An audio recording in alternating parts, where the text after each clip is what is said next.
Welcome to the Tyler Matthews Show. I'm Tyler Matthews. I don't have a microphone today. I brought all the audio equipment, but didn't bring the actual microphone. It's gonna feel weird because I feel like I should be like holding something, or what am I gonna do with my hands? This is pretty intense without a microphone. It's just you and me, and we're just sitting here, and oh boy, do I have some shit to share with you. Last night I got up at Madison Square Garden for this show called Kill Tony. If you're a comedy fan, you probably know about this show.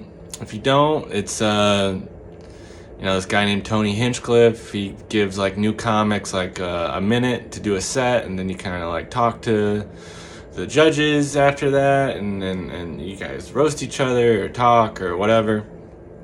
And yeah, man, I did it. Joe Rogan was on the panel. Shane Gillis was on it. So it was fun bullshitting with those guys while I was on stage. Yeah, man, it was surreal, dude. 15,000 people. 15 fucking thousand people, dude. It's just insane. I didn't know like I was gonna get pulled when I got pulled. I mean, I believed that I was gonna get pulled. You know, I had that good energy, those positive affirmation, that mindset, power of the tongue, just speaking it into existence. I tried to dismiss any doubt that I had that I wasn't gonna get pulled. And it's just pretty fucking cool when shit lines up. Yeah, man. But I was like in the nosebleeds. I was at like section 226. That's where my seat was. Very far away from the stage. And so they pull your name. A guy comes and runs and finds you, and he had like a little whiteboard with my name on it. I had to like get up from this where I was sitting, and everyone's like, yeah. Everyone around me is all excited for me because they knew I was gonna try to get on stage. And yeah, man, it was pretty fucking dope. I had to go fucking running. Sorry, I'm tired. I'm fucking hungover. The night was fucking crazy, bro. Crazy. Ugh. All right, let me stick with this, and we'll get to the crazy part. I mean, this is crazy within itself. I mean, just believing that you're gonna get on, and I just had an epic week. This Monday, I was on The Moth. It's a storytelling competition thing, hosted by NPR. And I did that at the Bell House in front of 300 people, and it was the same shit. The odds there getting picked are easier, but I didn't care about the odds. I was like, I'm gonna get up there. I'm gonna put that out there. I'm prepared to go up there. And yeah, when your name gets called, you fucking for MSG, we had to literally run down the hallways and go on the elevator and run backstage and hit my mark, and they told me some rules, and yeah, it was like a flash, and then basically boom, my name's being called. I'm coming up to the stage, Tyler Matthews, and it's go time. And first two jokes landed pretty well. My third one was a little choppy. Fourth, I ended okay. Definitely got to get better at some joke writing. The set was good though. I mean, people didn't run up to me after and tell me to quit. So they were like, hell yeah, bro. Good shit. I'm getting a lot of positive feedback. You know, I know there's opportunity for growth, but at the moment, I'm just fucking grateful it went pretty okay. Yeah, man. It's so crazy. Like the past 24 hours of just like waiting in line to get on to the show, and all the people there, but it was fun. The show didn't start till like 7, but I was there at like 3 o'clock to sign up and to get processed and wait in line, and it was cool. Waiting in line was cool. It was like all the comedians hanging together.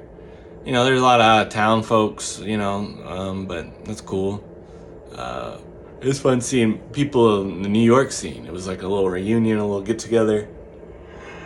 Oh my god, I can't stop yawning. Ugh. But, yeah. It just was fucking dope, dude. Oh, man. And, yeah. Waiting in line was dope, dude. The whole process was very dope. People kept on asking me, was I nervous? I wasn't too nervous, to be honest. I was more of just, it was like a out-of-body experience. It was just kind of like focused. There's times where I tripped over words and I was nervous about saying like my thing right, but like I wasn't like nervous for the moment. I was more like jumble words. Paneling was easy. Talking to Joe Rogan, Shane Gillis, and Tony Hinchcliffe, that's honestly was the easiest part.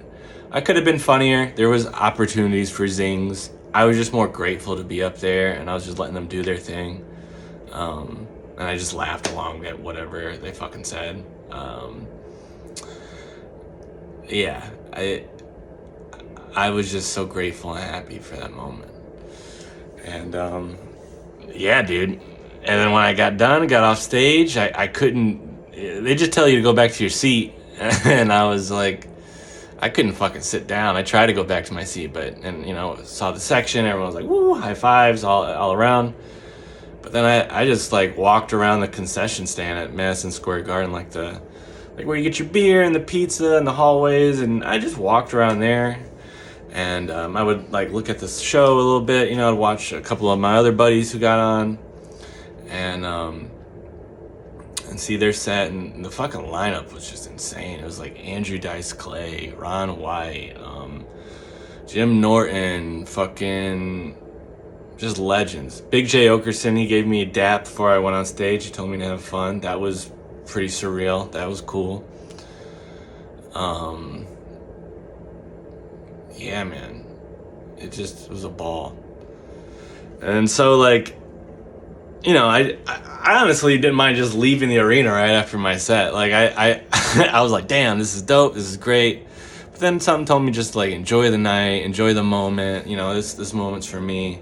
So I just hung around, and then drinking a beer, and then people started coming up to me. It was wild, because people just saw me on stage, and then now I'm on this, you know, section 200's concession stands, and people are coming up to me like, what's up? Oh my God, you know. And people were hugging me, and they're buying me beers and asking for advice, and it was wild. For that moment in time, I got to feel what it felt like to be famous, and it's just crazy, you know. It was nothing but good vibes and good people, and you know, it just was crazy. So I just got to live with that, and then you know, I left the show just a tad early. And this is where the night even like takes a turn for more craziness. I text my buddy who I know is backstage, who's like in the Kill Tony like crew. He's a comedian, and I was like, hey bro. Oh, he texted me and he said, oh, I'm backstage, I saw you just went up, good shit, yada yada yada. So I texted him when I was leaving, like, oh man, that's awesome. Let me know if you're where you're hanging out at, or you know, like if you want to link up, or where the party's at. And so there was an after party at the stand, but the show is still going on, and I knew I couldn't see my buddy immediately. I knew like people were gonna have to come out the ring. It was gonna be a whole thing. And so to burn some time and have some fun for myself for that epic night, I went to the strip club. And let me tell you, I've never been to a strip club before. I'm 33 years old, and no, I have never. That was my first time going. And I just wanted to do something like that. Like after I just got off of MSG, and I got like, you know, I was just fucking on a high, and I was just enjoying the night. I was like, fuck it, let's go to a strip club. Why the fuck not, you know? And I went up to flash dancers, and I got to learn the experience of what it's like to go to a strip club for the first time. You know, I'm just a super nice guy. I'm fucking being nice to all the girls. I'm tipping. I'm fucking getting dances, and people from the fucking show saw me there. So people came out of MSG, and some of them went to that strip club, and they saw me, and they're like, "Oh shit!" So then all the girls knew. Like, I just got off the stage. So I was talking comedy with girls while they're giving me lap dances. I'm telling them about the experience. They're telling me about comedians they like or comedian shows they've been to or whatever. It was just so funny and surreal. And yeah, I mean, the strip club's just great. Beautiful women, just having fun, and oh man, it was just crazy. And then so yeah, I was running up a tab there at that strip club. I went with some cash, but then I put my card down, and my card got flagged for suspicious activity because, like, I don't know, so I was spending a lot of money there, and at some point they were like, okay, no, the card decided no more strip club for you, Tyler. That's what my card said at some point in the night. So I definitely owe flash dancers money for my bar tab. She gave me back my card, but then asked that I give another card to hold. Because at the time I was thinking, I got money on this card. I'll go to an ATM and get cash out. But at that time I was learning, then realizing, oh, this is flagged for suspicious activity. Customer service place ain't open. I was trying to fucking figure it out on the app. I was a little drunk, but you know, I tried my best to try to get them their money. They kept my ID, so whatever.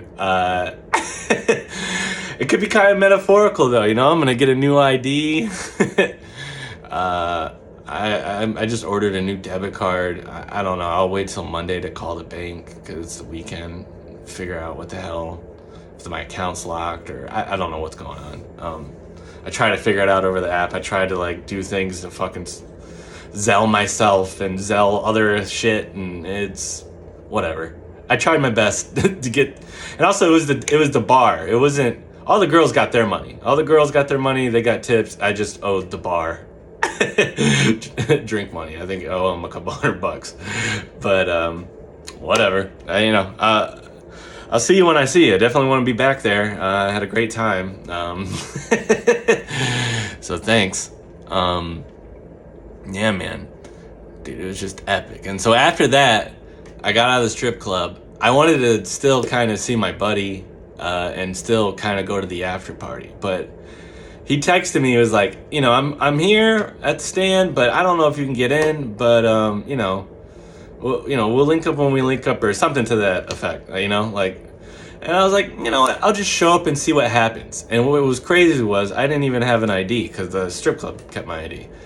So no ID, no guarantee that I can even get into this place. I just showed up to see what would happen. You know, it was just that kind of night. And got to the stand, fucking on the sidewalk. There was just hundreds of people. There was everyone from the show, everyone who were just, you know, friends of the show, or people, you know, just so much. And it's people who performed like me who got their name pulled, and I saw some people, you know, we're hugging and we're fucking excited, and security saw that and they just didn't give a fuck. They let me in, and then little I know there was an open tab there. So I started drinking there too, and yeah, man, it was just a fun fucking night, man. It was so awesome. It was just like a dream, dude. Performing for 15,000 people. Fucking, the strip club was just hilarious and awesome. And the stand, getting into that. And I think I saw Tony for a second, Tony Hinchcliffe, and I was upset that I didn't thank him on stage. And so I thanked him when I saw him in person. I just said, thank you for, you know, having a thing, you know, and having me on, and God bless you. And yeah, a lot of God bless yous last night. I don't know why. I just been feeling that vibe. Just, you know, I was telling strippers, One stripper wouldn't give me her name, but she had a cross, and I was like, God bless you. You know what's up. You got the cross.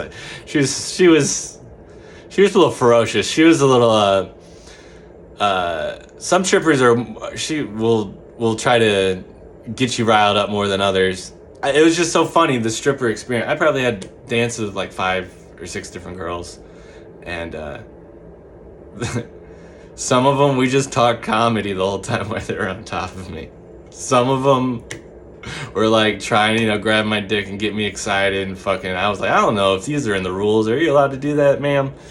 But whatever. It was fun and fine. And then other girls like just found out that I was like just performed at MSG, and they just wanted to just have fun and just be around that energy, and that was dope too, dude. It was just, yeah, I just had a great fucking time. I'm probably not gonna go there all the time, but that's a fun thing to do when you fucking are killing it at Madison Square Garden. I mean, how do you not have like some fun after that? So that was my first strip club experience, and that was fucking dope. And then the stand was fucking crazy. The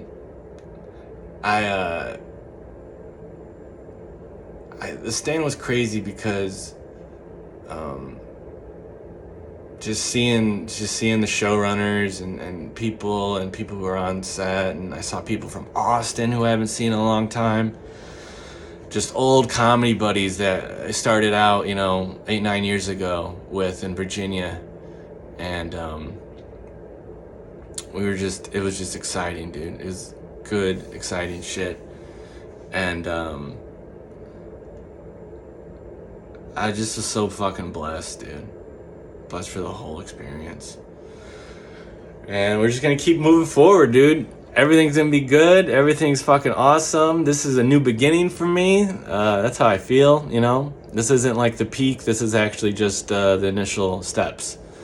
And we're gonna keep fucking going with that. Hell yeah.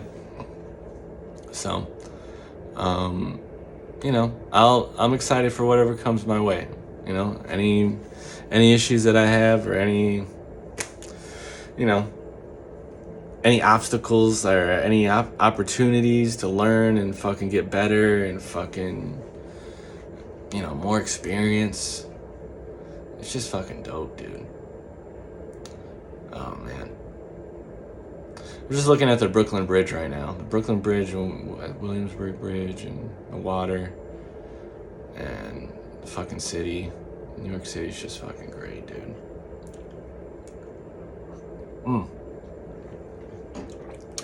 Yeah, man. I thought that explaining that story would took way longer. It was only like 18 minutes. What was the funniest shit that happened? Alright, here's one funny thing. The guy to my right in the 226 section, when he sat down, he just had a weird vibe. I could have broke the ice, but he was with his buddies and he was just talking. It wasn't like cold shoulder, but I felt definitely the cold shoulder though when I came back from after performing. Like everyone was high-fiving me. Everyone was like geeked that, someone next to them got on the stage, and like that's what the whole show is about. And that guy just was like just turned. He didn't want to say any words to me. I don't know. Maybe he thought I was crazy. I don't know what the hell his thing was. But like, I don't know. It's just hilarious that he it's, I don't know. If I saw someone like do something wild and then like they come and sit right next to me, I would acknowledge it, or at least a head nod. Just like, just something. It was just weird that he just turned his back. It wasn't like a fuck you, but it was like, I'm just gonna ignore you. And I was like, it's just a weird vibe to give somebody that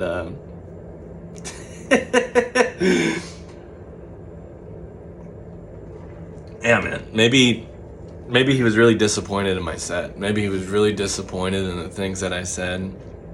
Maybe he was just, let down by that experience. Maybe he was let down. He was like, man, I want to go to Kill Tony, but gonna be fucking pissed if someone gets on stage that's sitting right next to me and I have to acknowledge that. That's not anything I want to do. Why is this happening to me? I don't know, bro. I just don't know. God bless him, sure, fine. Do your thing, dude. Do your fucking thing. Yeah, man. The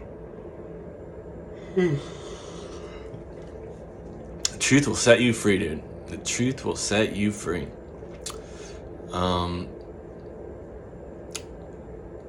Yeah, I fucking...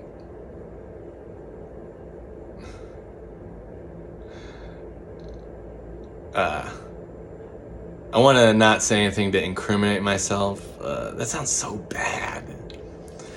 I did a boo-boo. I consciously did a boo-boo, but it was kind of like after the fact. It was like, damn, I don't want to sugarcoat this at all. The truth will set you free. I gotta be truthful.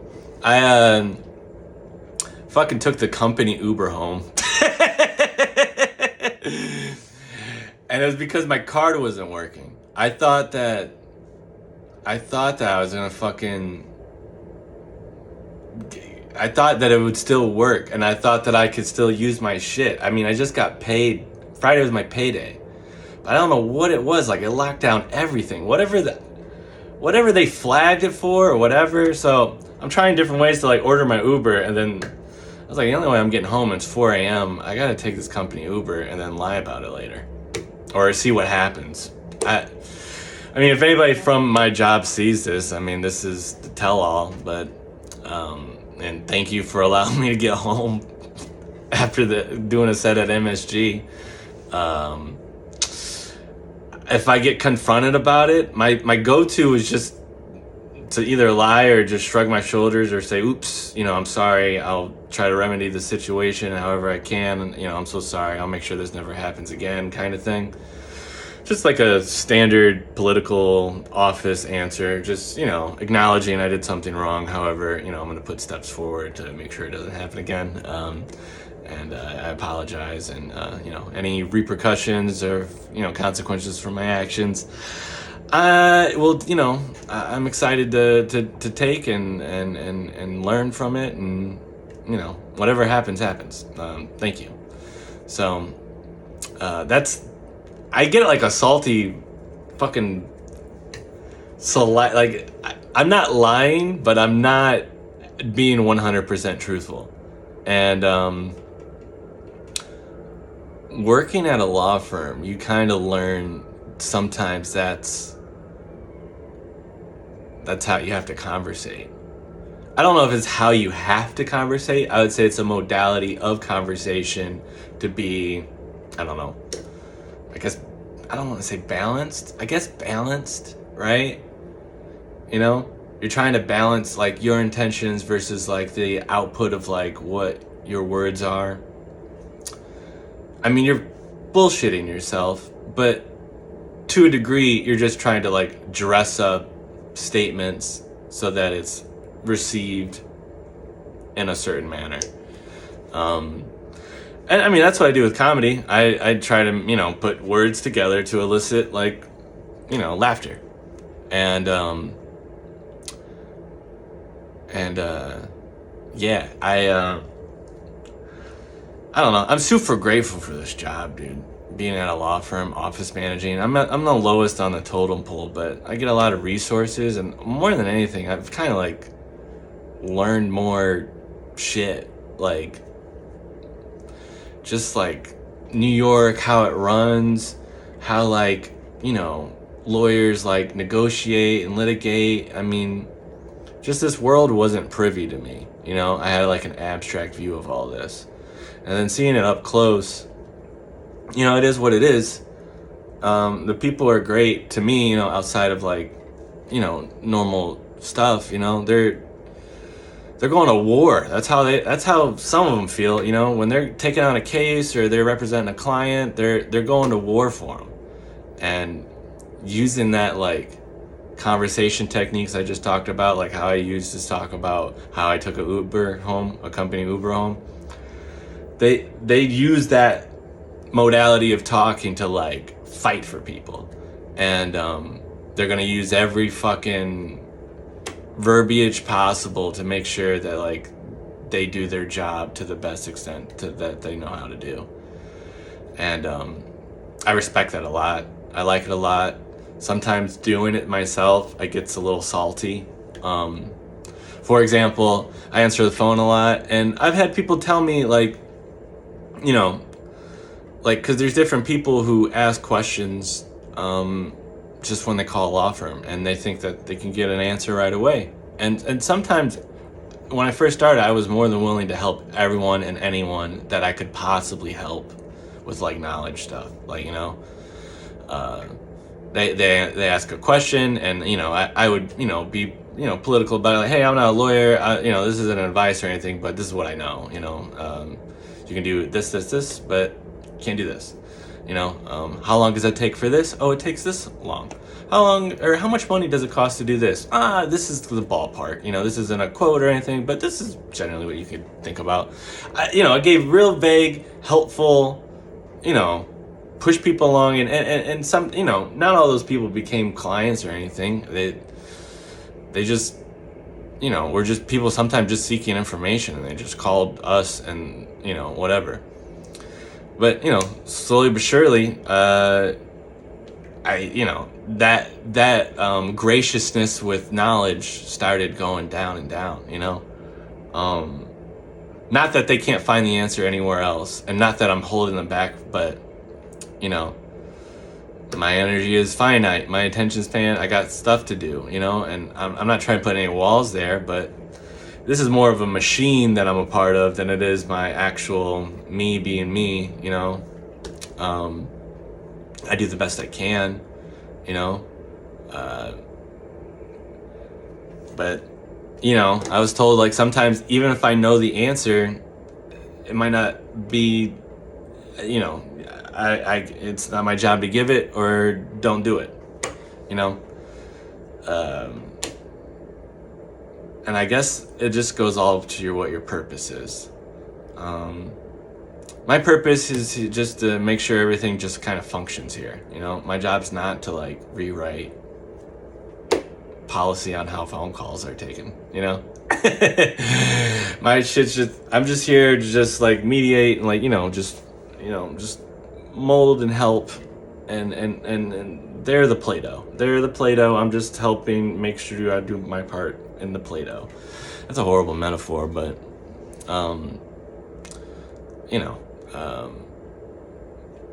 it is what it is. And every day I'm just, you know, I think I'm gonna get fired here, but it's just, I don't know why this place like riles my anxiety up, but it does sometimes. And I guess I'm just anxious overall in general sometimes, but I'm super grateful to be here, even if I get fired tomorrow. Like, everything I've learned here just for life, it's just fucking dope. And I need not to be afraid of like being truthful and just doing my part and doing my best. You know, but it is fun to like ask people and talk like you're dressing up your words.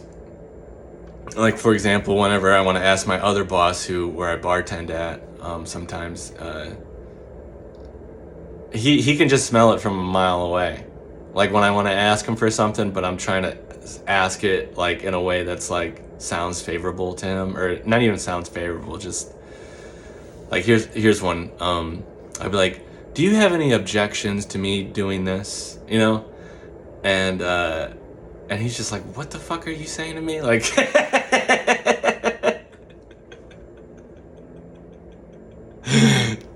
like, I want to ask him for something, but I'll say, oh, do you have any objections to me? Blah, blah, blah, blah, blah, blah. And then he's just like, don't fucking do that. Just fucking say what you want to say. And I think for the most part, most people enjoy that, like, clean-cut honesty, you know? They just want give it to me straight. Don't fucking be all hoity-toity with your bullshit. And yeah, I mean, if I'm dressing stuff up, I'm trying to be funny. You know, I'm just trying to be funny, or I'm doing like hilarious. You know, real ass comedy though is probably something I should just like, you know. There's some sets where I'm just like saying how I feel. Yeah, comedy's just a dance, dude. It's hard because you want to be real and you want to be stuff, but you know, formulas of words for laughter are different, and also like you have a job up there to do. You know, and some people are better at others. You know, about being as real as you can be, but then also, you know, whatever. They're being funny, or they're making the show move forward, or they're moving along. You know, they might be, you know, ignoring certain stimuluses while they're up there, even though they're really feeling that, but they're trying to stay focused on whatever the fuck they're trying to say, or whatever. You know, so it's a dance. It's a dance. I'm so happy to be part of this dance, dude. I'm so fucking happy.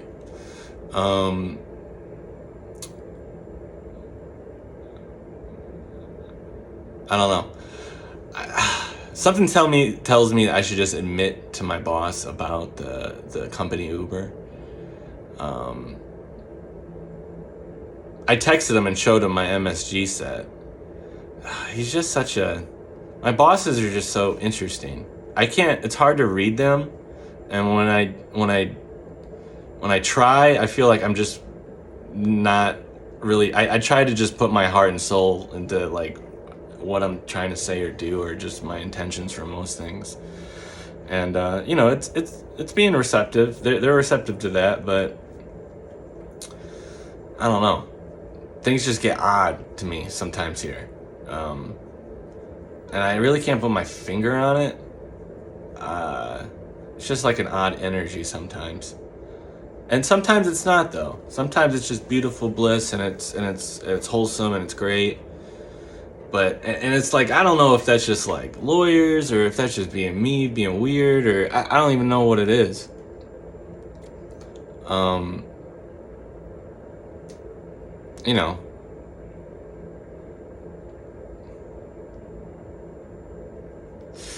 I don't know.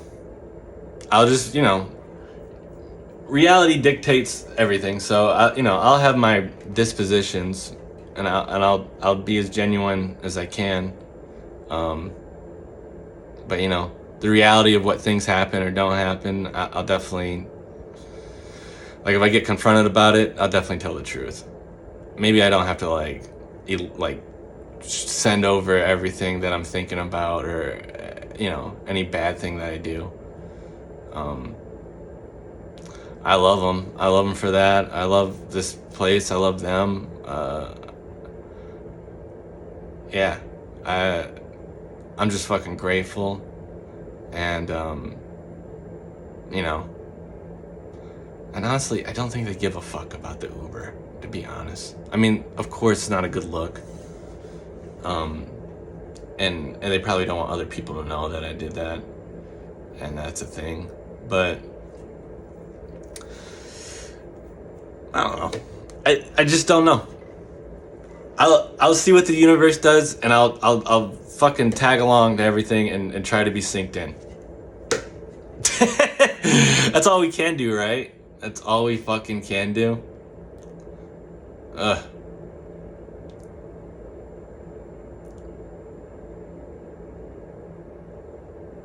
That's all we can do. Yeah, man, I'm growing, and maybe I might get into a better place with this, or maybe this is just a normal human conflict of thoughts and feelings.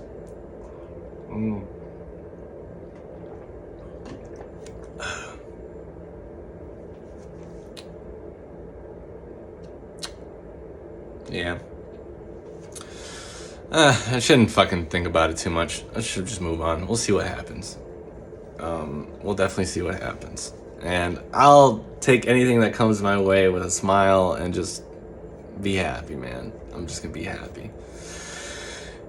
Just live in the moment, you know? I'm so excited for comedy now that the MSG thing happened, and some shows happened, and I'm fucking... who knows where this takes me, dude.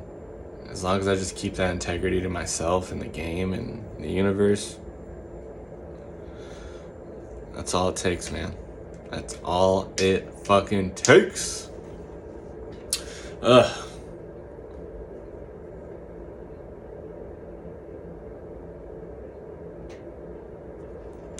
Thinking about the strippers now. Oh, God, they were awesome.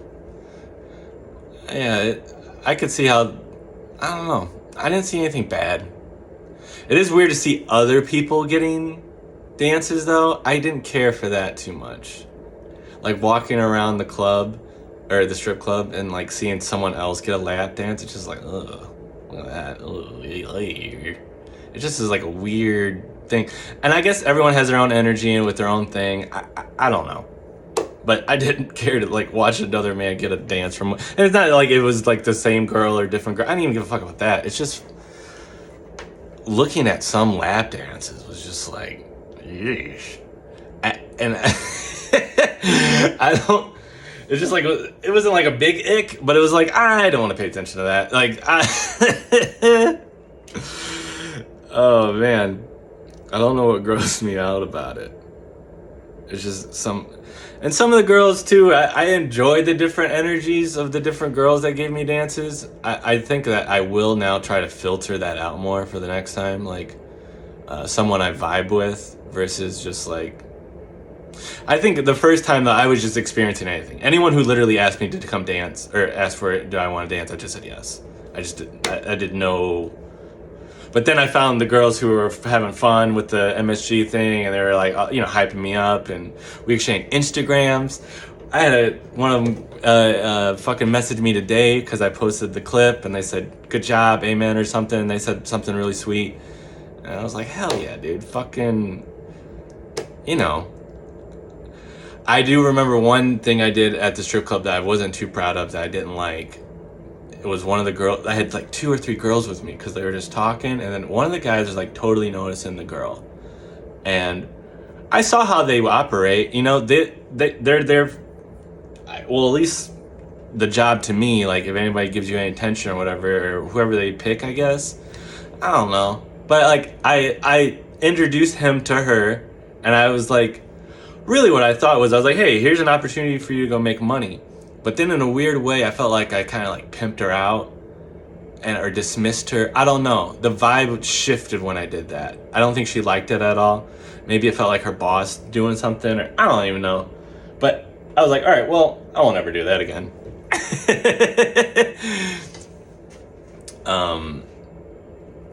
Yeah.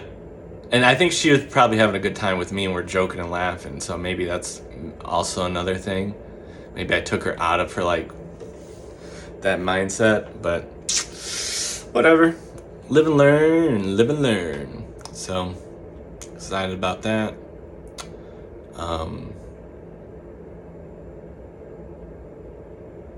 Yeah, man. Really happy to be fucking growing and doing it. So many people are just fucking happy for me. I was just texting and messages, and oh dude, we're fucking so thrilled for you. It's like passing this energy around to everybody is just fucking really fucking dope.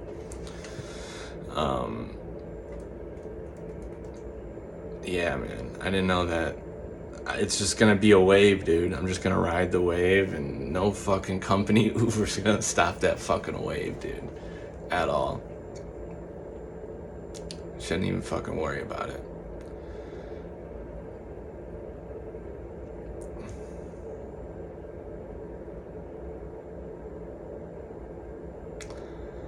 Yeah, when I worry about some things, it just cycles sometimes. It could be anything. I guess that's how anxiety works, or at least it does for me.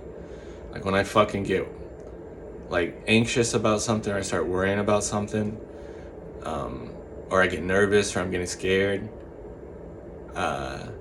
it can tend to like perpetuate.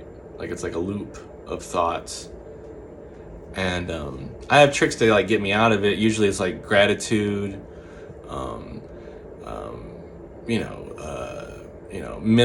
not making it as a big deal as it should be, like minimizing the anxiety, or Even in the past, I've said thank you. I guess that's still gratitude.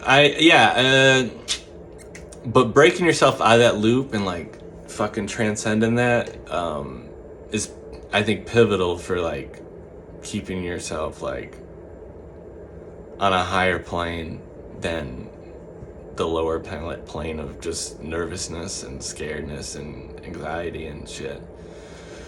I'm getting better at that, for sure. I mean, that's what the fucking words of like affirmation for getting on the show was. Like the Kill Tony, someone told me yesterday was like, or no, yesterday, Thursday, the show I got on yesterday was Friday. Thursday, I was telling somebody like, yeah, I'm gonna, go sign up for Kill Tony and Madison Square Garden, and I'll probably be performing on Madison, or I don't know what I said, but I didn't say it in a way like it was for sure. And she was like, you need to say it's like it's for sure. That's the only way this works. You have to say, I'm gonna be on Madison Square Garden Friday. And I know that like someone a little bit more like, I don't know how to phrase this, a little bit more suspicious of that thought frame, and of course, the suspicion is definitely like real and like it's valid. If someone's just talking about what they're gonna do all the time, and they're not following through, or you just think that's the way to do it, I get it. But I don't want to like concede any of the power that I feel that was real about me saying it, believing it, and thinking it, and then watching it be done, like, and dismissing doubt.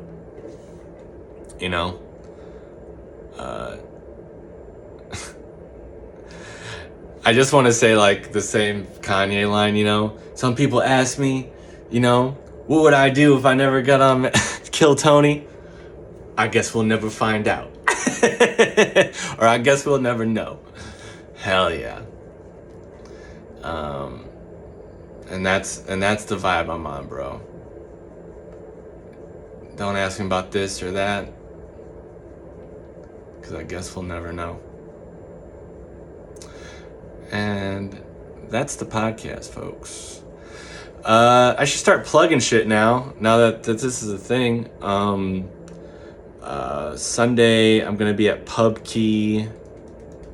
Tuesday, I'm probably going to be at Branded Saloon again. So, yeah, these are all Pub Keys in the Village, 6:30. It's a bar, mic, but if a lot of people come, it can get crazy and turn into a show. It'll be fun. Tuesday, we got Branded Saloon. That's in like Prospect Heights, Park Slope area. Branded Saloon is like a nice, fun bar. It's a good hang. These are just mics that you can catch me at.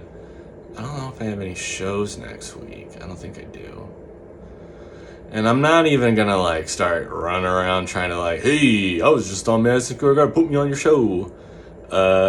Hey there, buddy, can you put me on your show? I have a credit now, buddy, hey. I'm just still focused on the process. I gotta respect the process. And also, that's another thing I tell myself when I get super anxious about dumb shit. Respect the process, don't get worried about shit. Respect the process of like being, growing. Being you more, respect the process. And you gotta have trust in it. So I'm just focused on trying to be funnier. I mean, and writing and like talking and stuff. I'm still growing into that. I could have been funnier on stage. I could have been better, but like, I did good. But there's always opportunity for growth and improvement. I'm fucking excited about it, dude. So, I don't know. Take what serves you and leave the rest. Who gives a fuck? Love you guys.